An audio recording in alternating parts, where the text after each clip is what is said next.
I used to believe that finding the right person would somehow make everything in my life fall into place.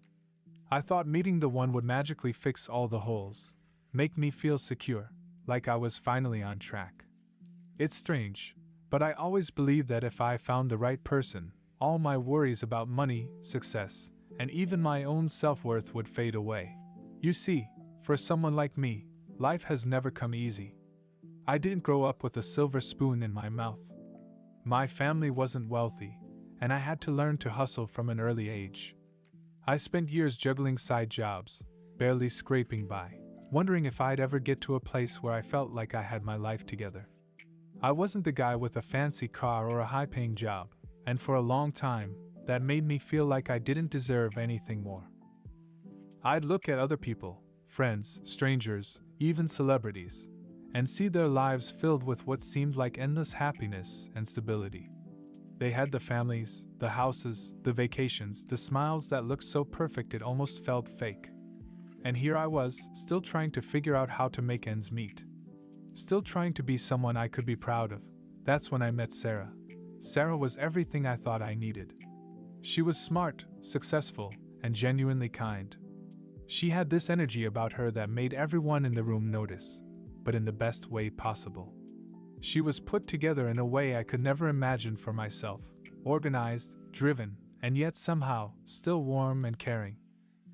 I remember when we first met, I thought to myself, maybe this is it. Maybe she's the one that's going to make all those missing pieces of my life fall into place. When we started dating, I could see myself in her world, this perfect world I thought I'd always wanted. I wasn't just some guy anymore, I was her guy. And I thought, maybe now, I'm finally going to be enough. When Sarah and I first got together, everything just felt perfect.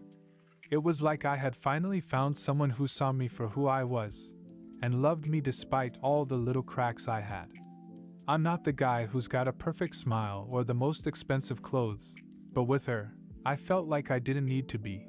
We'd spend weekends getting away from the city, go on hikes, or visit little cafes where we'd talk for hours.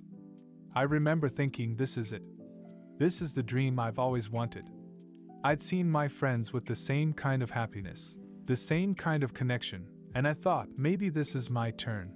Sarah had this way of making everything feel easy. People loved her instantly. I remember at a family gathering, watching her charm my relatives like it was second nature, while I just stood there, beaming. It made me feel proud to be with someone so put together, so effortless. In those moments, I felt like maybe I was a little more together than I thought. Like I could finally fit into the world I'd always wanted to be a part of. We had fun too. We'd spend nights dreaming about our future together, talking about the house we'd buy, the life we'd build, the little adventures we'd go on. I thought, this is what love is supposed to be like. It was the picture of happiness, the kind of life I always imagined myself living, but there was something nagging at me in the background, a quiet feeling that I couldn't ignore. Maybe it was the way Sarah seemed to have everything figured out, while I was still trying to catch up.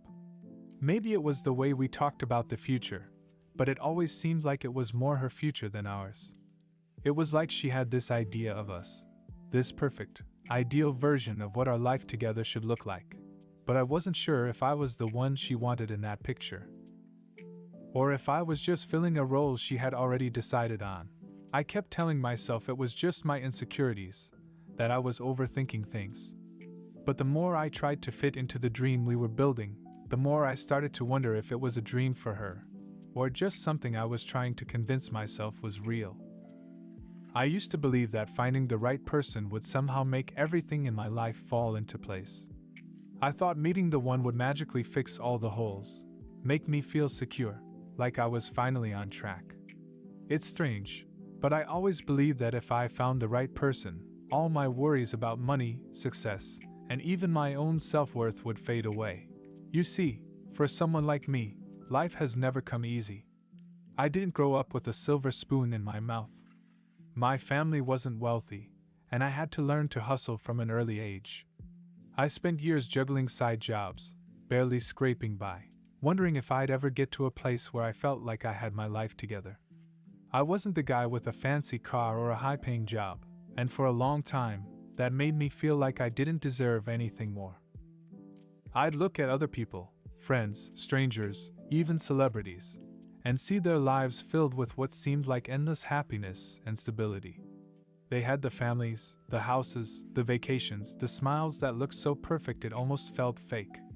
And here I was, still trying to figure out how to make ends meet. Still trying to be someone I could be proud of. That's when I met Sarah. Sarah was everything I thought I needed. She was smart, successful, and genuinely kind. She had this energy about her that made everyone in the room notice, but in the best way possible.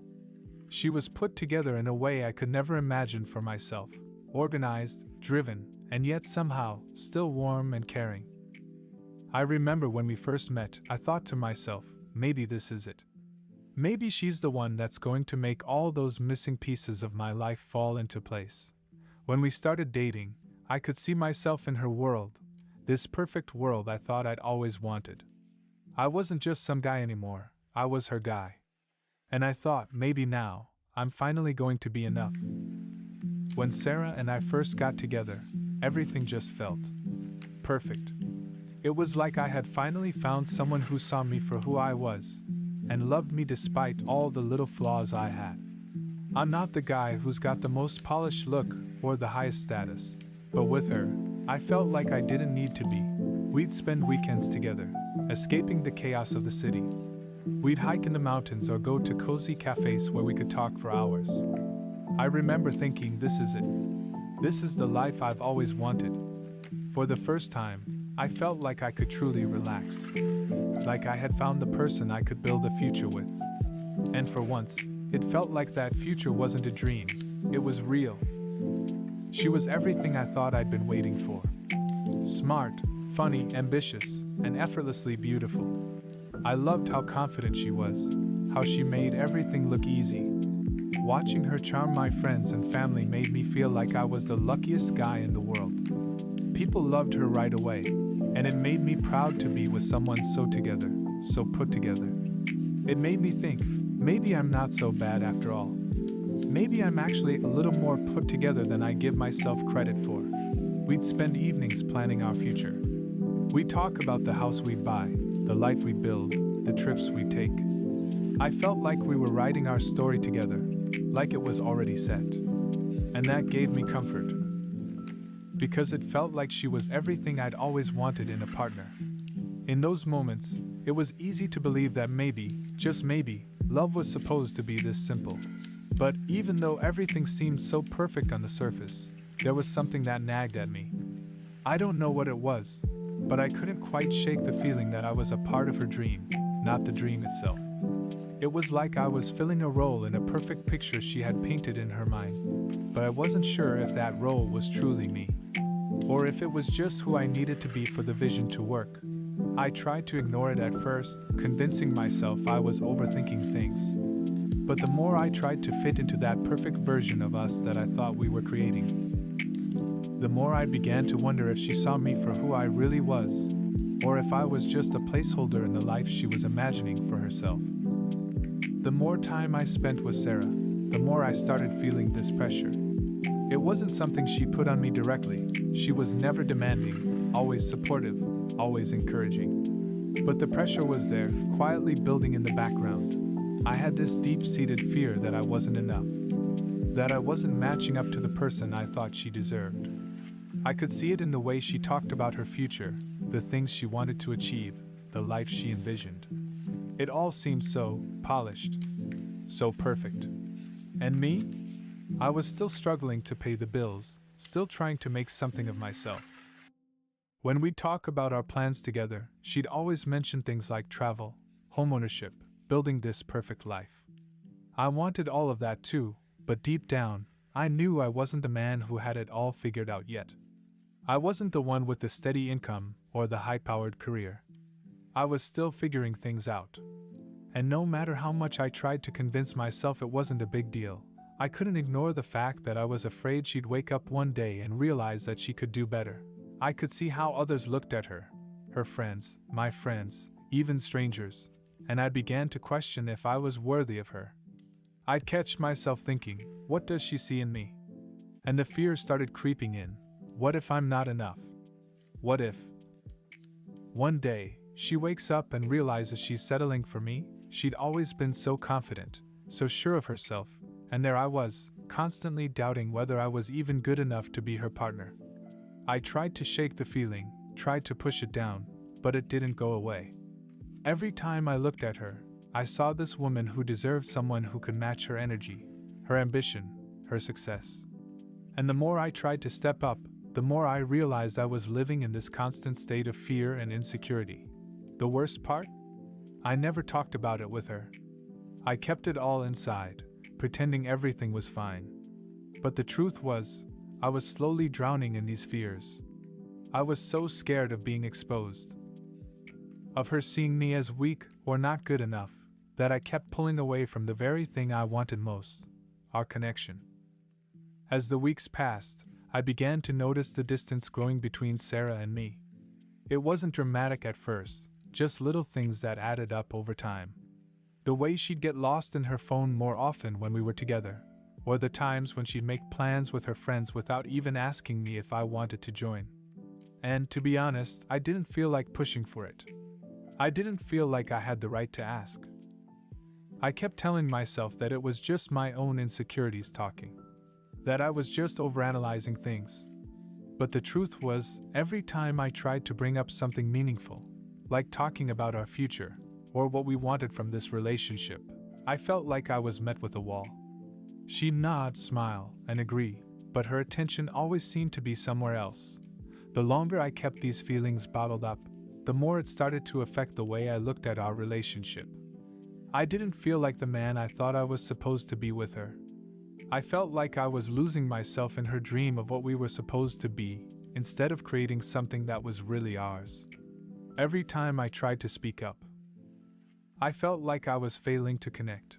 It was around this time that I started to wonder if maybe she was starting to see it too. The gap between us wasn't just emotional anymore, it was physical too. We started spending less time together, and when we were together, I felt like I had to work harder to maintain the spark. I tried to initiate conversation, but it was like I was talking to someone who was already thinking about the next thing. It felt like she was already planning her life without me in it, and that hurt. I kept blaming myself, telling myself I wasn't doing enough to keep her happy. Maybe I wasn't good enough. Maybe I was falling short in ways that mattered to her more than I realized. But the truth was, I didn't even know who I was anymore. I was so focused on trying to be the perfect partner for her, I forgot what it meant to be myself. And deep down, I wondered if she was already starting to notice. I knew something had to change. The tension between Sarah and me was growing too strong to ignore anymore. Every time we were together, I could feel this unspoken distance between us. I couldn't pretend that everything was fine anymore, and it was clear that Sarah was starting to feel it too. But the hardest part was realizing that the relationship I had been dreaming about wasn't the one she wanted anymore. So, I finally decided to confront it. I needed to have the conversation, the one I'd been avoiding for so long. The conversation that could either tear us apart or finally give us both the clarity we needed. We were sitting in the living room one evening, the air thick with silence. And I could tell she was already anticipating what was coming. I started slowly, trying to ease into it, but the words came out in a rush. Sarah, I've been feeling like we're not on the same page lately. I don't know what's happening, but I feel like something's off between us. And I need to know if it's just me, or if you're feeling it too. She looked at me for a long moment, her face unreadable. I could tell she was trying to figure out how to respond, but the words came out softly. I don't know, Mike. I feel like we've been drifting apart, but I didn't know if it was just because of the pressure we've been under. I don't want to hurt you, but I've been feeling this way for a while. My heart dropped. I didn't know what I was expecting, but it wasn't this. It was hard to hear, but at least it was the truth. Is it me? I asked, the words slipping out before I could stop them. She looked at me with a sadness I hadn't seen before. I don't know if it's you, or if it's just the way we've changed. I think we both have our own dreams of what we want, and I don't know if they fit together anymore. I love you, Mike, but... Maybe we're not right for each other. The room went quiet. I didn't know what to say, and for the first time in a long time, I felt the weight of what she had just said. It wasn't a harsh rejection, it was more like a quiet understanding that things had shifted in ways we couldn't ignore anymore. I guess I've been afraid of this, I said, my voice barely above a whisper. Afraid that maybe I wasn't enough. That I wasn't the guy you really needed. She reached for my hand and squeezed it, her eyes full of empathy. It's not that, Mike. You're an amazing person. But sometimes, even when you love someone, you realize that you want different things. It's not anyone's fault. In that moment, I knew the hardest part wasn't admitting that we were drifting apart. It was accepting that maybe, just maybe, this relationship wasn't meant to last forever. It wasn't the failure I had feared, but a necessary realization. Sometimes, love isn't enough to make two people fit into the same life. In the days after that conversation, everything felt different. There was this lingering heaviness in the air that I couldn't shake, like we had crossed some invisible line, and nothing would ever be the same. I spent a lot of time replaying the conversation in my head, wondering if we could have worked things out. Could I have done more? Should I have said something differently? But no matter how many times I went over it, the same truth kept staring me in the face. We were two people who had grown apart. The vision we once shared was fading, replaced by the harsh reality that our dreams no longer aligned. I loved Sarah, there was no doubt about that.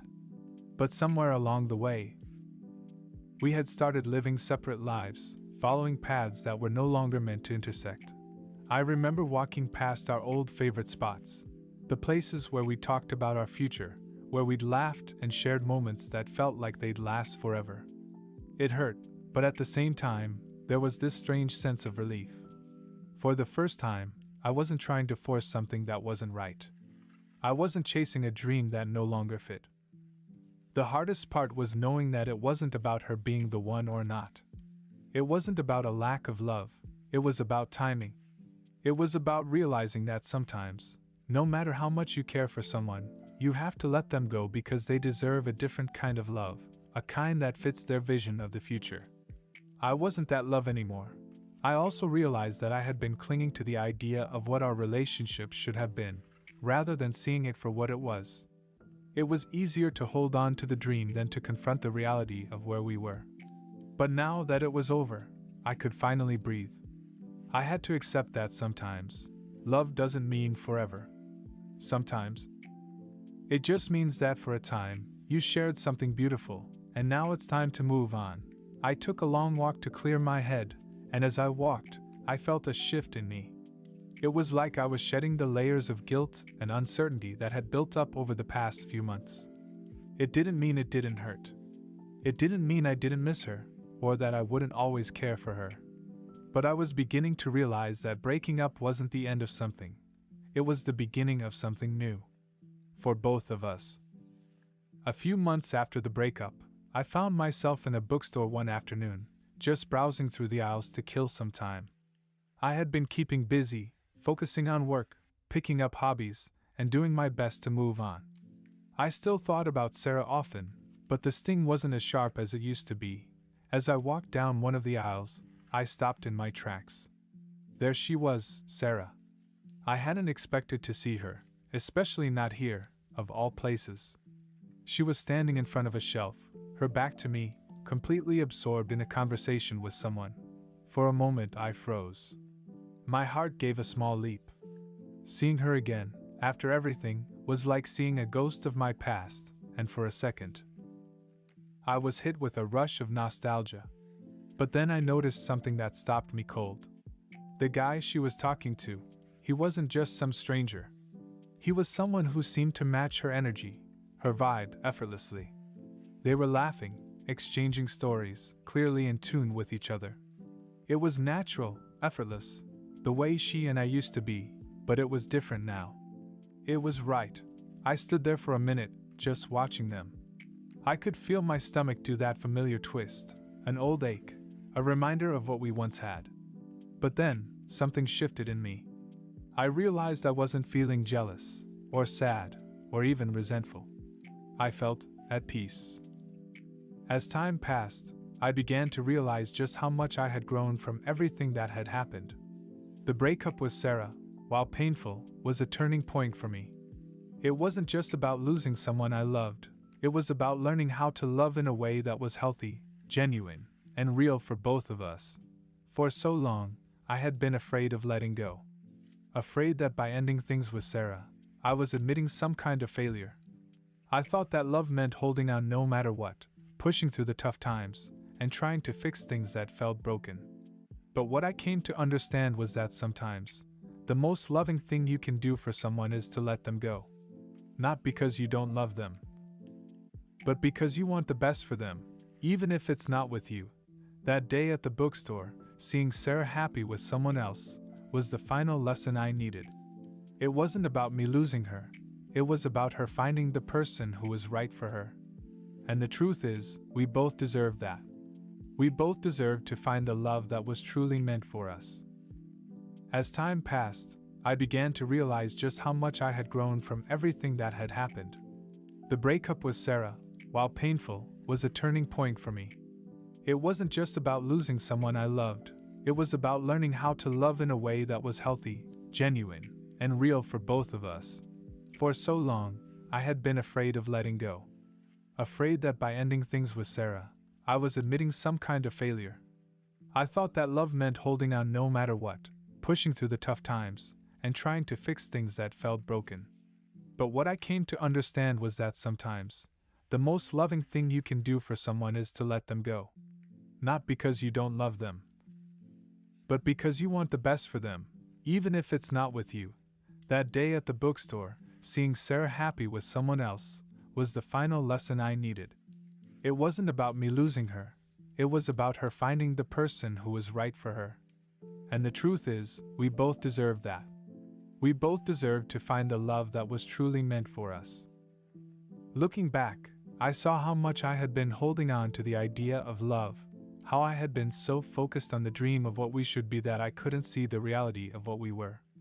I had to let go of that perfect picture, that ideal of a love that would save me, and instead, I learned to embrace the messy, imperfect, beautiful truth. Love is about growth, freedom, and sometimes, letting go. I've come to realize that love isn't about forcing two lives to fit together. It's about creating space for each person to grow, to evolve, and to become the best version of themselves, whether that's together or apart. And while I'll always cherish the time I spent with Sarah, I know that both of us are better off having moved on. For the first time in a long time, I'm not afraid of what's next. I'm not afraid of love anymore, because I understand it in a deeper way. It's not about holding on to something that isn't working, it's about having the strength to move forward, to believe that the right kind of love will find its way to you when you're ready to receive it. The truth is, love is not about perfection. It's about honesty, vulnerability, and the courage to let go when it's time. And that's what I've learned from all of this. Love isn't about holding on to the past, it's about embracing the future, even when it's uncertain.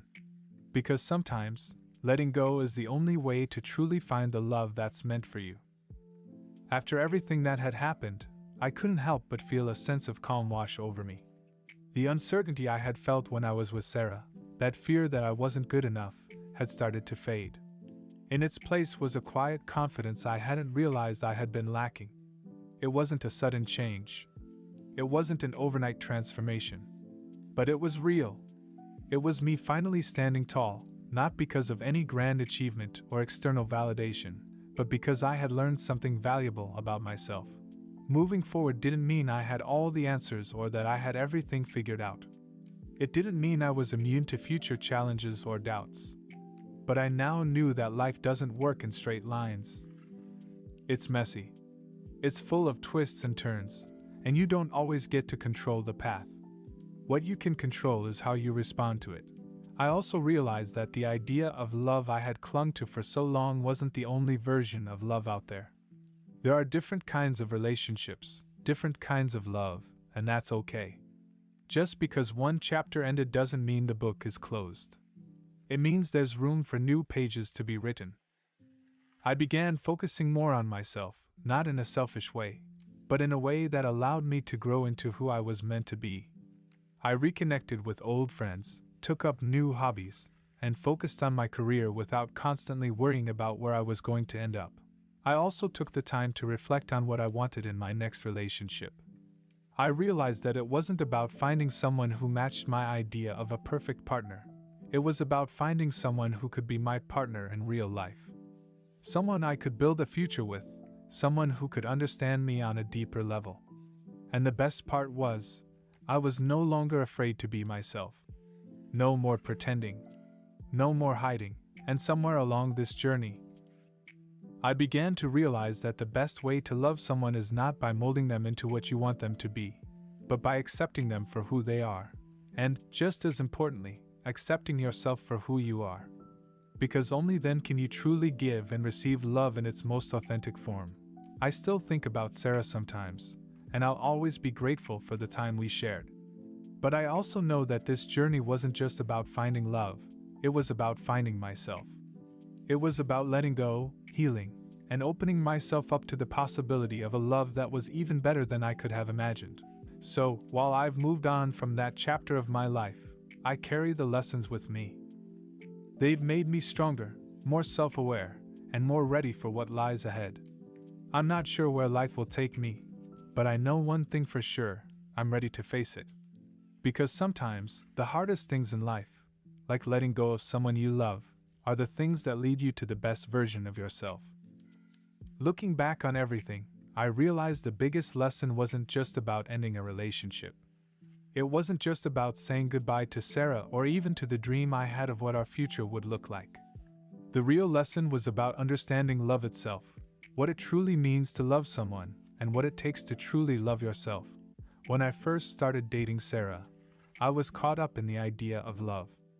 I thought love was supposed to feel like magic, like it could solve all my problems, fix all my fears, and erase all my doubts. I thought love would be easy, effortless, like in the movies, where everything just clicks and works out perfectly. But life isn't like that, and neither is love. Love isn't something you can force. It isn't something you can bend to your will, hoping it will meet your needs and expectations. The real love I learned about was something much deeper. It was about understanding, communication, compromise, and perhaps most importantly, acceptance. Love isn't about finding someone who completes you, it's about finding someone who complements you, who respects you for who you are, and who helps you grow into the person you're meant to be. What I hadn't understood before was that love isn't just about the other person, it's about you too. You can't truly love someone if you haven't learned to love yourself. And sometimes, loving yourself means making the tough choice to let go of something or someone, no matter how painful it is.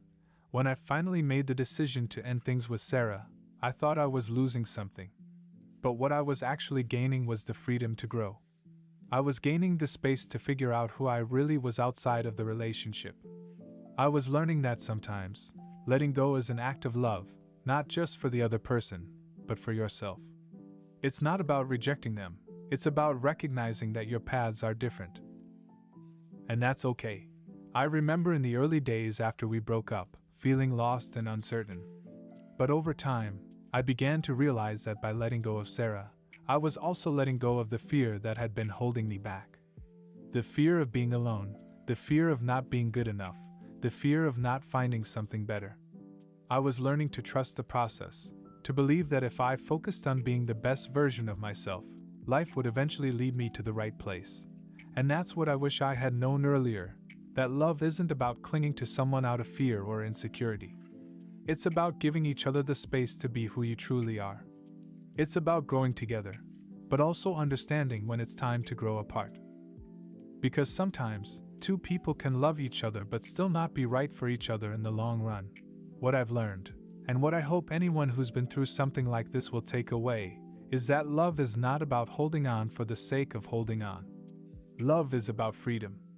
It's about supporting each other's dreams, accepting each other's flaws, and being brave enough to step away when you know it's time. The true measure of love is not how much you can hold on to someone, but how much you can let go when the time comes.